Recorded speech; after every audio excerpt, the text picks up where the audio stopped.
শিলিগুড়ি কলেজের অস্থায়ী পদে নিয়োগ, স্বজন পোষণের অভিযোগে সরব বিরোধীরা। রাজ্যের বিভিন্ন কলেজের মতোই শিলিগুড়ি অস্থায়ী পদে বেআইনি নিয়োগের অভিযোগ। তৃণমূলের নেতাকর্মী নিয়োগ করা হয়েছে শিলিগুড়ির যে কলেজে বেআইনি নিয়োগ 28। বেআইনি নিয়োগে ভয়ঙ্কর অভিযোগ বিরোধীদের। বেআইনি নিয়োগ করা হচ্ছে অস্থায়ী পদে, বেআইনি নিয়োগের বারংবার অভিযোগ উঠছে একাধিক কলেজ থেকে।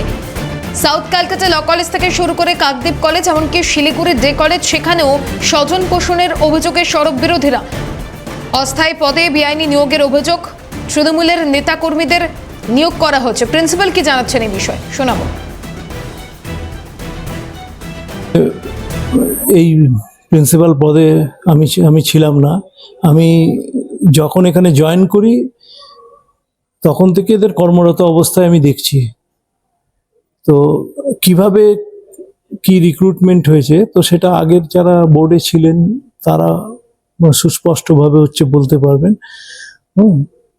তো আমার অধ্যক্ষ পদে এখানে জয়েন করার পর থেকেই কিন্তু আমি কাজে কর্মরত অবস্থায় আমি দেখছি। আর এই বিষয়ে পরিচালন সমিতির সভাপতি এবং প্রাক্তন সভাপতি কি জানাচ্ছেন শোনাবো। আমার যেটা মনে হচ্ছে, আমার অতটা মনে নেই এখন, যে আমার আগে কোনো একটা নোটিফিকেশান হয়েছিল, আমি ওখানে রোববার আগে সেই নোটিফিকেশান অনুযায়ী ইন্টারভিউ কিন্তু হয়নি ছিল আমার ট্রেনিং। ওইটা পরবর্তীকালে ওটা বাতিল হয়ে যায়, বাতিলই হয়ে যায়। মানে ব্যাপক যদি এই জায়গায় নোটিফিকেশান থাকে ওইটাই, তাছাড়া কোনো বড় বড় ব্যাপার। মানে আপনি বলছেন যে যে তালিকা দেওয়া হয়েছিল সেই তালিকাই বাতিল হয়ে যায়? তালিকা না, যারা ইন্টারভিউতে মানে যারা অ্যাপ্লাই করেছিল, আচ্ছা, যারা অ্যাপ্লাই ইন্টারভিউটা তো হয়নি, আচ্ছা আচ্ছা, যারা অ্যাপ্লাই করেছিল সেটা দীর্ঘদিন অনেক দিনের ব্যাপার ছিল। আচ্ছা, যে জন্য ওটা পরবর্তীকালে বাতিল। কেন বাতিল হয়ে যায় দাদা?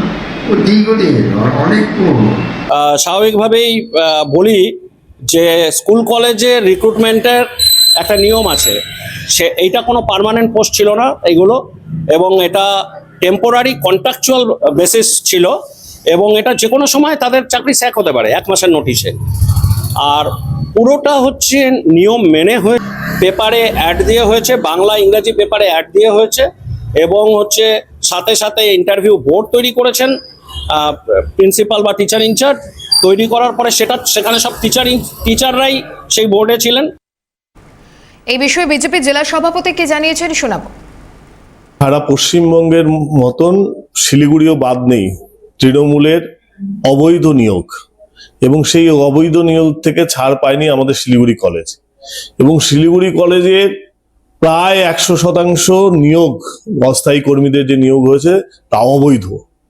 যোগ্য ছেলে মেয়েদের চাকরি দেয়নি তৃণমূল নেতারা, তাদের আত্মীয়, তাদের ক্যাডার, তাদের যারা ওখানে চাকরি করে তাদের কাছের মানুষদেরই চাকরি দিয়েছে, এবং যেটা সম্পূর্ণ বেআইনি। শিলিগুড়ি কলেজের অস্থায়ী পদে নিয়োগ, বারংবার একাধিক কলেজে স্বজন পোষণের অভিযোগে সরব বিরোধীরা। এক্ষেত্রেও একই অভিযোগ শিলিগুড়ির যে কলেজে, যেখানে স্বজন পোষণের অভিযোগ তুলছেন বিরোধীরা।